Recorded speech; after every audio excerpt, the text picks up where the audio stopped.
Welcome to the Pacesetter Pod, where we explore and reveal the perspectives, insights, and approaches to deliver great results and growth in your agribusiness through better execution. Here's your host, the Integration Pacesetter, Joe Mosier. Welcome, Pacesetters, to another episode of the Pacesetter Pod. I'm your host, Joe Mosier. Thank you for choosing to spend your time with us today. You know, I had high expectations for today's conversation. I came into the discussion with today's guest looking forward to talking about counter positioning as you start and grow a business, talking about doing things with a strict commitment to focusing on and executing what your customers need you to do, to building a business right under the nose of your competition, kind of building it in the shadows, and also even digging into the idea of, what does it take to have the courage to not follow the proven commoditized route among the incumbents and instead go for a less capital intensive, but also much less efficient business model. I had all these ideas, these business concepts and ideas I wanted to explore. And in the end, the conversation was all of those things. Plus, it was a primer on the pre-feedlot beef cattle feed market, which is something I'm now more familiar with, and you will be soon too. But more impactful for me is how this discussion reminded me and highlighted how every company has a story, and how that story, if we tell it the way it really happened, the way it really started, the way it really grew, what we were really focused on in that process, how if we tell it in that authentic way, it's often so much different, so radically different than the polished and largely celebratory versions that are usually peddled in the media. When we talk about founders and these outsized success stories and these companies that create really enduring value over years and decades and careers. Yes, starting a business requires courage. Yes, it requires a point of view, conviction in an opportunity that you're going to go after. It requires you to have that appetite for risk to take a big shot.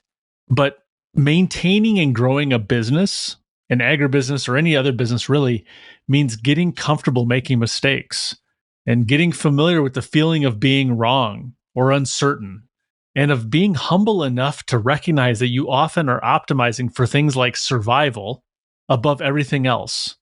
People say, what are you optimizing for? And sometimes it's, I'm optimizing to keep the lights on. That's not a sexy version of history for a company, but it's the true one. And I don't think we hear enough of that. So today I'm sitting down with Baer, who's the president of Livestock Nutrition Centers. Livestock Nutrition Centers is a company that was founded in 1998, and it's since that time until today is focused on 4 simple words: better feed, better results. This show, as I've said before, is all about amplifying voices in ag. It's about aggregating those lessons learned that those voices have to share. And it's about taking those lessons to elevate our collective thinking around growth and strategy execution in agribusiness. And in this conversation, as you can tell from my voice, in my opinion, this one really hits the mark. I'm not going to front run what we talked about. We covered a lot of ground, but I think you're going to find not just enduring business lessons, but also refreshing recap and reflection on what does it take to start and build and grow and navigate changes and learnings in the course of starting and scaling a business.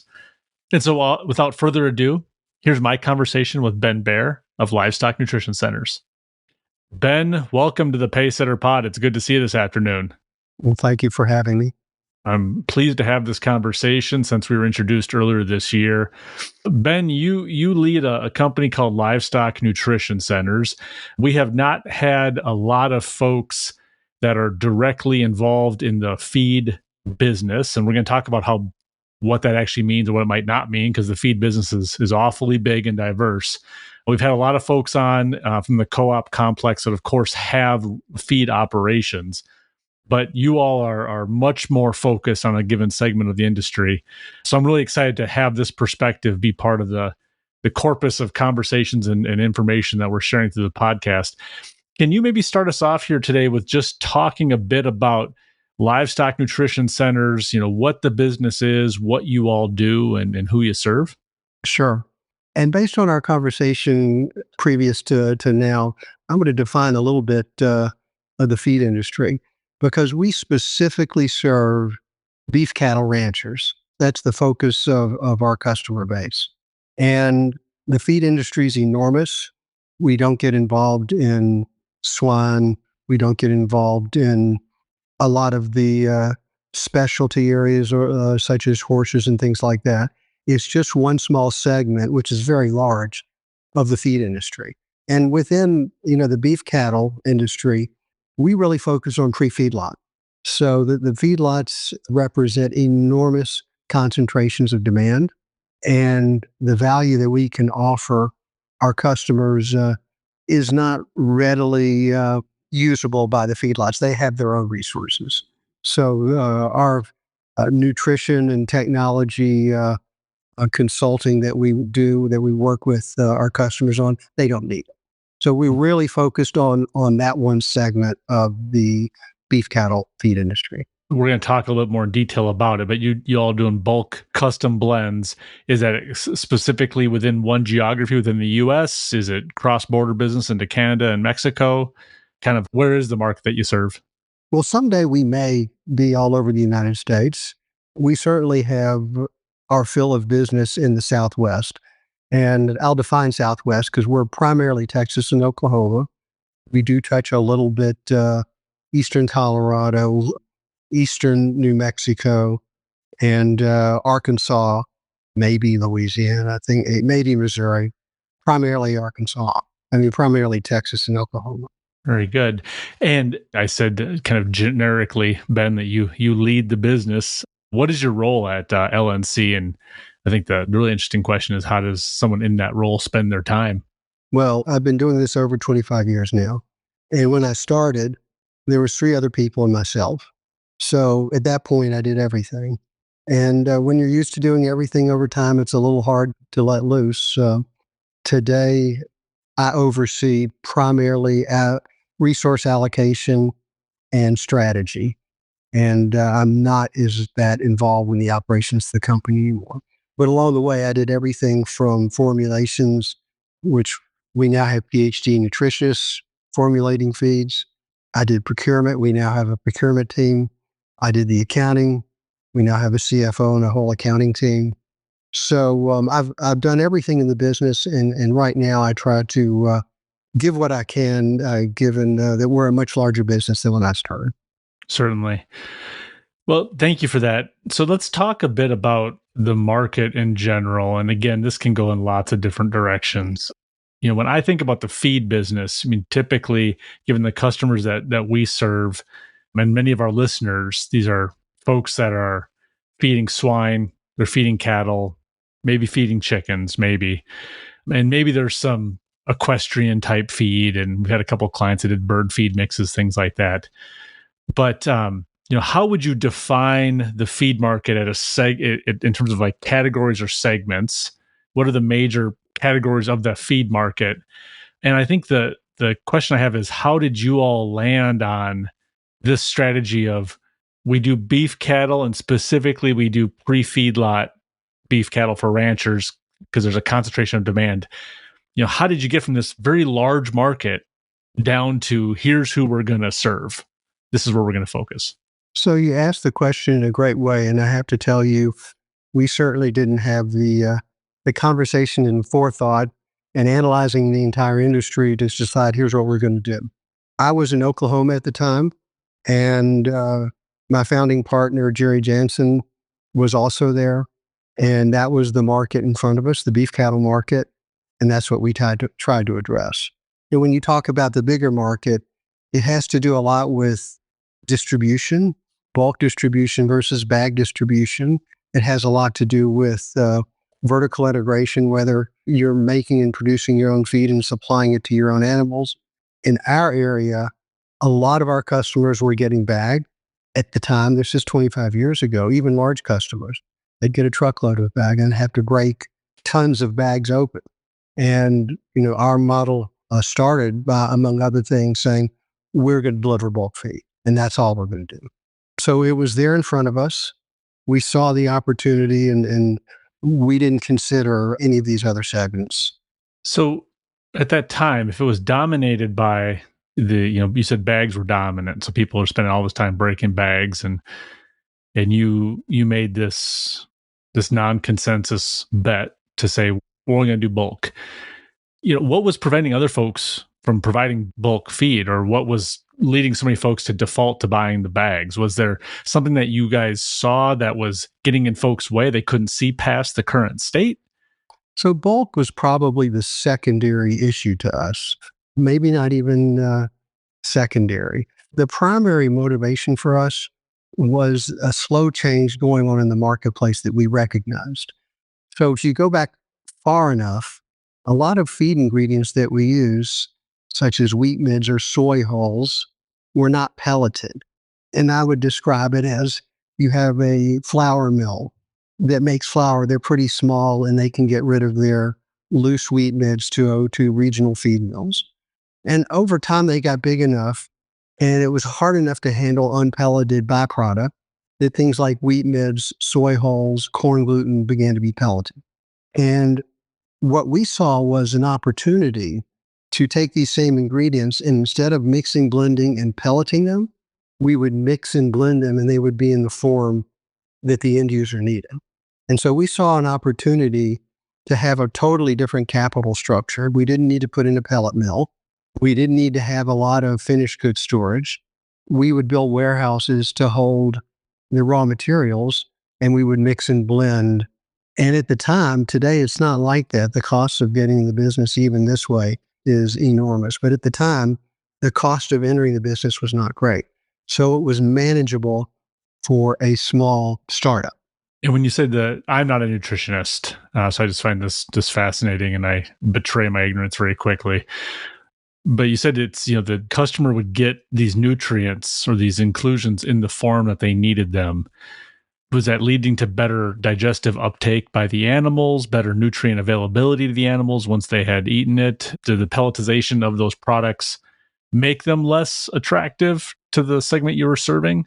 Well, manufactured pelleted products are liked by everybody because they control the pelleting process. They screen all the excess and recycle them, and the end user gets these pretty pellets. And when you do it the way we do, which is get the pelleted products from other ag manufacturing plants, such as a oilseed processing plant, and you get a soy hull pellet, you tend to not have as good a quality.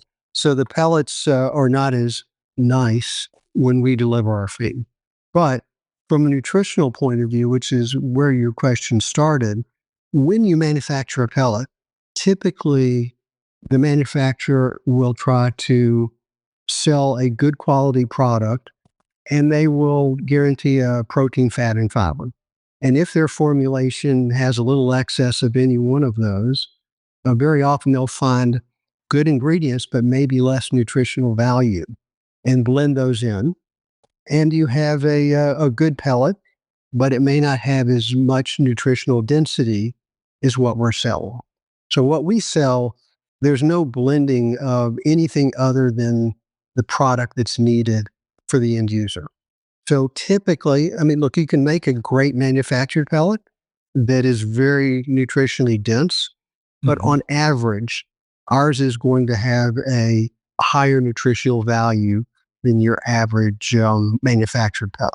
And you just have to lay off you can't weight the value of that based on the aesthetics. You said they're not as clean and as pretty, I think That's is what you just said. So, but we dealt with that for years. We're always looking for ways to have a better presentation because that would help us get more business. Yeah. There's valid reasons for not wanting it. Sometimes the feed will separate if you don't do a good job of blending it. Sometimes the cattle won't eat every last bit of feed if they're fines. We typically have overcome most of those problems, but there can be practical reasons not to want feed like that. But primarily, it's all visual and sort of making the human feel good when they see a good-looking feed. Sure. One of the things that coming into this conversation, thinking about our prior discussions, Ben, and some of the research I had done, I was really looking at the Livestock Nutrition Center story and the approaches, that focus on custom blends really being one that was counter-positioning against the incumbents in the marketplace. And I think we could even explore that, whether or not you're actually going up against incumbents or not. Counterposition, just for sake of definition, is when a company adopts a business model that differs from the larger incumbents, and it's something they likely cannot or will not copy because it would threaten or damage their existing portfolio of profitable operations. I'm not getting the sense that they couldn't have easily followed you and done that as well, but they had kind of built this aesthetic moat around, we're going to guarantee minimum macros, we're going to deliver a clean, aesthetically attractive product. So it's got that kind of, it's wrapped in that credibility. And so I was going to ask you, again, how did you arrive at the decision? And you kind of talked us through how you arrived at the decision. But I guess now my question is, how did you help your customers along in that journey to sort of re-underwrite where they would assign the value? Because you're now looking at nutrient density, not minimum protein level on the bag. You're now looking at the quality of the product and nutrient availability to the animal, not is it the most attractive pellet you've ever run through your fingers. So how did you help the customer? I mean, did it require work to bring the customer along, or were they ready for that? Oh my gosh. Learning how to sell the product and have our customers understand the value of our product has taken years, and we continue to learn more and more. But it's also an interesting evolution. You started off talking about the business model for the main feed mills that were selling feed to the beef cattle industry at the time. And you're right about what you said, but there's another element, which is they've been doing business in our area 50 to 100 years. Mm-hmm. And they had generations of brand awareness and relationships and trust.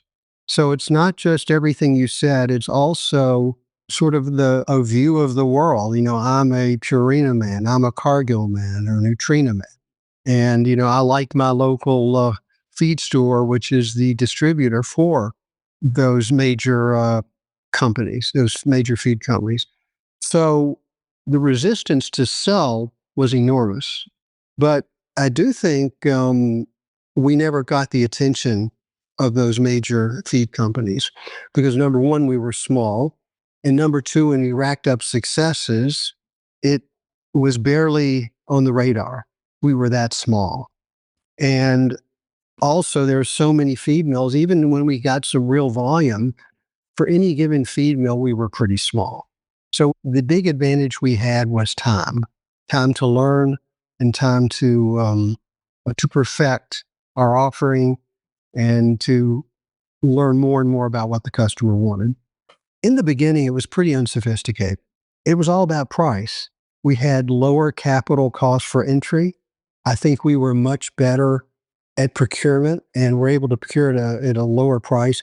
And primarily the reason for that is we'd like to think we were smart, but it was really more of a warehousing model.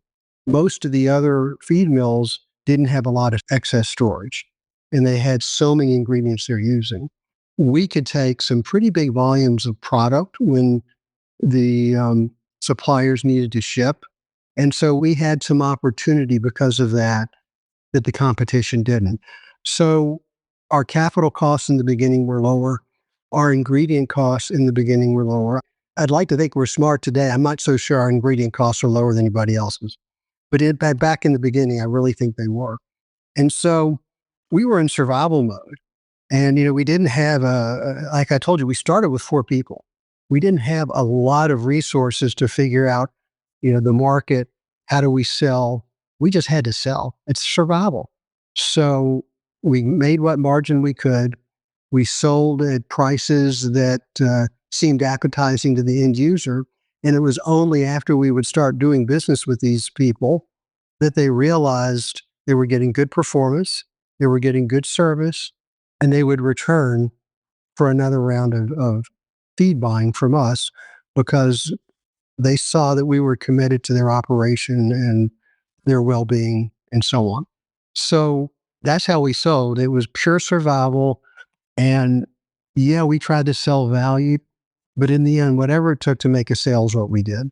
So that's not what happens today. It's more and more today. So today we have 45 or so salespeople, and they're all technically trained. They all have ag science degrees. Maybe they have masters. We have a few PhDs. They're all from the regional land grant universities. They're well versed in animal science, and then they're all from cattle backgrounds, so they have a lot of firsthand experience from growing up, and they want to stay in the industry. And so now we have a much more sophisticated way of working with them. We use a lot of metrics on whether they're worried about their animal's health, whether they're worried about an average daily gain, whether they're worried about the efficiency of feed conversion from feed to pounds. And then there's genetics that we help them work with. There's the value of their own hay that's part of their input, and how do they balance that? And then there's a timing issue when they're planning on selling. There's endless idiosyncrasies that each operation needs. Today, that's all we focus on. And it's amazing to me to think in the beginning how unsophisticated we were. We've always had this spirit and this heart of wanting to take care of the customer. That's always been there, and that's only grown. So in the beginning, I would say it was more price, and over time, they learned the value of our business. Now we completely sell value.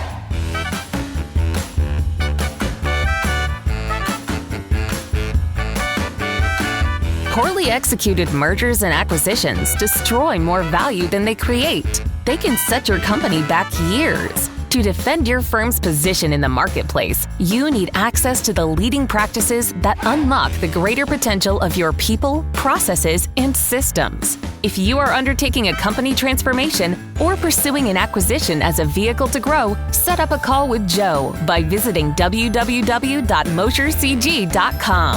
I personally appreciate a founder, a co-founder of a business who can look back over such a long time period and be somewhat clear-eyed about how it really was. Because sometimes I think when we do these retelling of successful companies that started decades ago and are now, they've carved out their niche. Maybe they're the biggest headline company out there. Maybe it's still a company you've largely not heard of if you're outside of Texas and Oklahoma, whatever it is. We kind of go back and say, well, we were this scrappy company. We had this point of view. We counterpositioned against the market.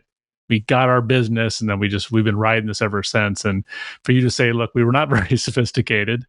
We benefited from the fact that our big wins was the majors rounding errors. And so we allow, and not your words, they're mine, but you could fly under the radar for a period of time and grow in their shadow without them realizing it.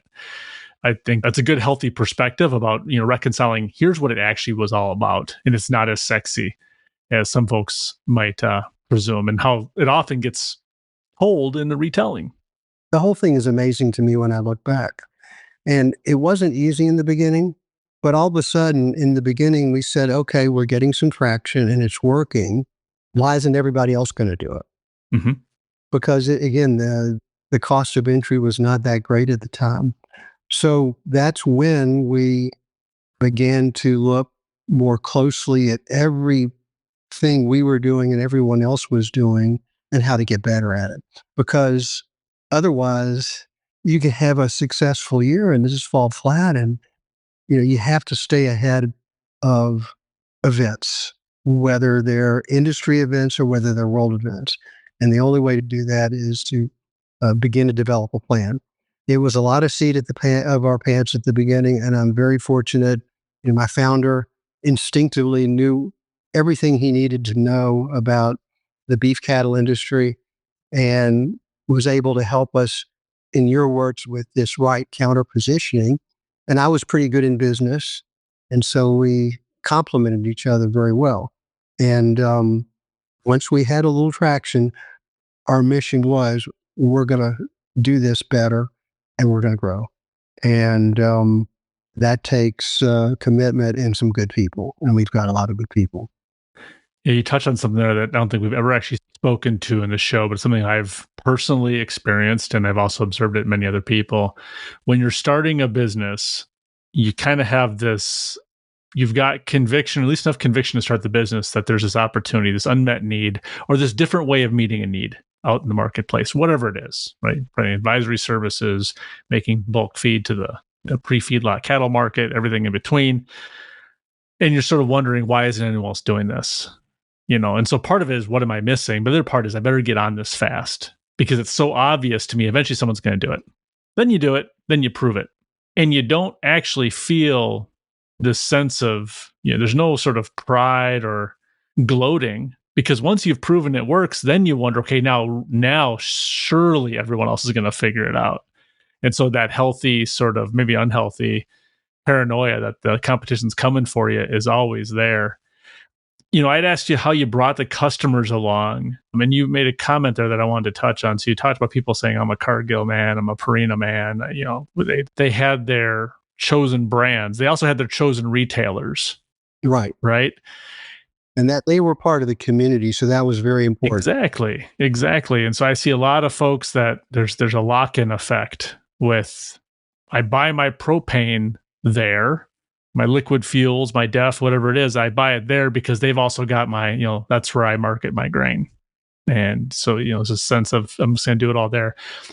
So when folks have started to consolidate their commercial activities with a supply store, with a co-op, with a retailer in their community, it's also hard to get them to, this is kind of a top shelf word for it, but to disaggregate their activity and say, look, let's pull this part about what you do, Mr. Farmer.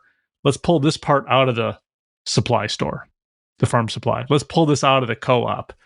You're going to go there for everything else, but you're going to come to us for this.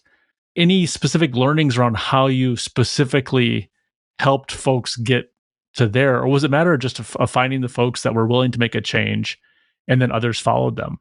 So along the curve of growth and learning how to perform in this business, it did start off at price, even though we would try to sell the value behind what we're doing. Then, as we got a few more customers, then it became interestingly opportunistic. And what do I mean by that? So you have a feed store or a feed manufacturer during the wintertime when it's busy and they can't perform. They've got all the orders to capacity for, say, 2 weeks or 3 weeks. And you got a customer who needs feed right now. Mm-hmm. So we get an opportunity to sell. And then when they saw how they performed, we'd gain a customer. Or we'd have somebody who didn't want to do business with us, but they would have some, we call them train wrecks, but they'd have something bad that happened at their ranch, probably a health problem, and they didn't know what to do. And they'd call around, try to find somebody, and we'd get the opportunity to look at what they were doing and help them fix their situation. And again, when that happens, you get an opportunity to do business. And so a lot of once we started, getting some traction, a lot of our business came that way because it wasn't easy to pry people away. Mm-hmm. Now, today, again, we've got a bigger reputation out there. We've got more sophistication in what we are selling, and we're also part of the communities. And the longer we're out there, the more we're part of the communities. So it's not necessarily easier, but we know how to overcome these things in a way we didn't know in the beginning and even in the first 10 years. And the problem set changes, right? Because you're not prying people away as much as now they're probably looking over your shoulder to say, who else out there is doing something different than us? Who's going to be there to solve their problem if suddenly become the party that's too big, too preoccupied with something else to be able to take that call to, walk that field to check out those animals. So I'm going to use a term here just broadly, a conventional approach of one of the mass feed mill manufacturers. So in the conventional approach, it's about efficiency and scale, right? So you're trying to get to the lowest cost per manufactured unit, whether that's ton, bag, pellet, however they're defining that. It's usually typically by metric ton. And in that approach, the benefits of efficiency and scale, I would argue they largely accrue to the feed manufacturer. Yes, they can pass some of those along to their customer in terms of an affordable stable, consistent product, right? So it's not only the benefits to the manufacturer, but the larger that efficiency and scale does accrue to them. The trade-off, of course, is typically if you're going whole hog on scale and efficiency, you're probably going to see a lower variability or distribution of product SKUs or blends, et cetera. So that was one of the underlying differences here.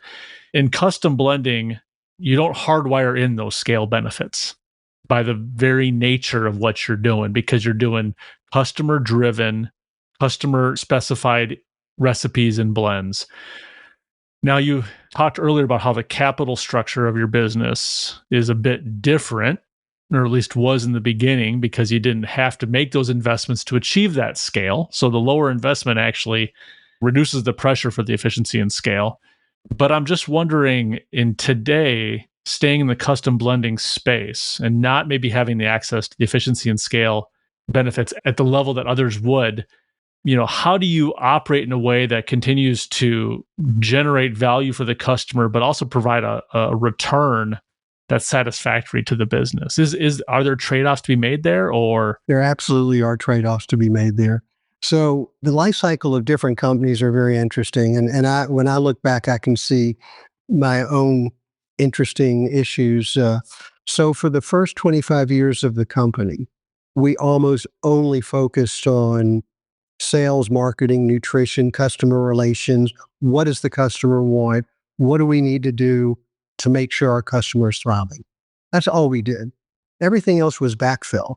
I need more accounting people. I need more truck drivers. I need more warehouse space. That didn't have a lot of forethought. And as a result, we've been somewhat successful at what we set our mind to, which is taking care of the customer. But we've lagged pretty dramatically on efficiency. And I say for 25 years, we really didn't. But, after the first 15 to 20 years, we started building some plants that were specifically designed to be efficient. And we made some progress on that.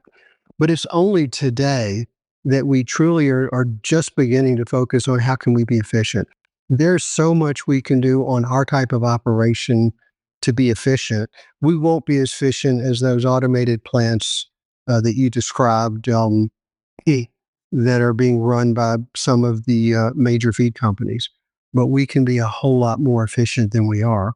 So part of our current plan is margins are where they are right now. Maybe in the next 10 years, there's some room to grow them, but there's really not much room right now.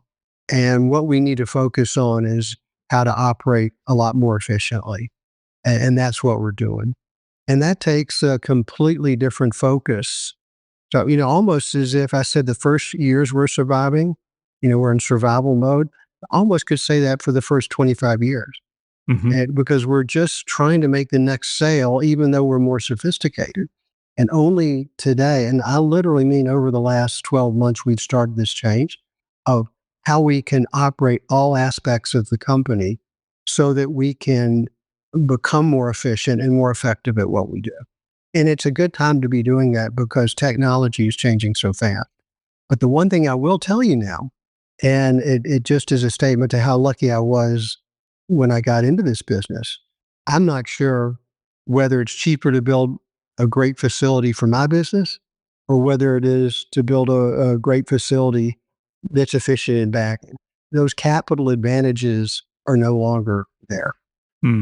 So building a new plant, and we are still building new plants. I would have never been able to imagine back when we began that I would be able to build plants with this kind of price tag on them today. And all of it is it's both to be more efficient, but it's also to be able to give a better product. I mentioned earlier about the presentation and the control of the quality of the product. Well, that's important. And the way you handle it, and however many times we handle it, there's better ways to do that as well to come up with a good product. So the capital costs are not there, and it all has to be on engineering and operational efficiencies. Man, I'm looking at the clock here, and we're going to run out of time, but I have so many questions. I just got inspired by what you just said. So I'm going to try to tackle just two of them here if I can. So in the process of maturing your brand, establishing, growing, defending your position in the marketplace, continuing to be this company that's focused on the custom bulk blends for your customers. I would imagine, especially as you get more efficient, that over time, ponder, would some of your customers get to a point where the level of nutritional support that they're getting from you, the relationship that their nutritionist has with you, the years of doing business with you, the tons of feed they have put through their animals from you, that at some point they start to look for you to provide them a pretty consistent blend over time. And maybe this is a naive view because I'm not a nutritionist. I don't know what the variability of feed nutrient needs season to season. But is there inertia from the market, from the customers, pushing you towards, you can call yourself a custom blender, but the custom blends you're blending are more and more similar over time? Is there contraction in the number of recipes and blends that you're being asked to produce? They really are. I mean, Okay. you take a step back and you look at, 10 different customers and 10 different blends who are all have about the same weight of cattle they're bringing in and growing them, to feedlot weights. And they're sort of in the same spot in the same geographical area. There's still enough differences with each ranch that the ration will be different. It looks similar, but each one is different enough that it makes a difference. And it's kind of like something I read not long ago, which is about fees on your investment accounts when you save. And something like if you invest so many dollars a year at an 8% interest rate over 30 years, you're going to end up with $100,000. If you pay 1% in fees for that, at the end of 33 years, end of 30 years, you're going to only have $77,000. Mm-hmm. The point being is little changes can make an enormous difference to an operation. And that same concept of a small change that accumulates over time with compounding in an investment, it's the same thing when you're feeding. So that little change to the formula for this one ranch makes a big enough difference over 60, 90 days, however many days they're on feed, that you're not going to give them the same ration. It's just not optimal to do that. Well, that dovetails perfectly with my next question. So taking that to be true, that these benefits of compounding value over time, whether it's in the form of the feed you give the animal over a X number of week and month period, or cash in the bank over a number of years, if that compounding benefit is there, and at the same time, technology, if I understood you earlier, Ben, is the technology is actually compressing or reducing the variability of cost between building a high-end modern custom blending facility versus a high-end modern bagging facility. If those are also contracting, then should we assume that the market is likely to tip over and to be largely custom blenders? Because if you can build it effectively, cost effectively, and it's going to drive more value for the grower, won't more growers, producers, ranchers send signals that this is what they want? Well, first of all, I don't know what percentage of beef cattle ranchers are using bag. A lot of these bags are going to other species, whether it's horse, whether it's swine. And a lot of them, even if they're going to beef, are going to go to smaller operations. So then if you want to look in the area of beef, you have to predict in the future, are we going to eliminate small operations? I don't think so, because small operations are often a love of the community, the environment, and I have a job, but I want 50 mama cows on so many acres, where I'm living. So it's a quality of life, it's a lifestyle, it's a love of what you do and where you are. And for them, we could help optimize them, but the economics for both sides don't work in the same way because they don't have the scale.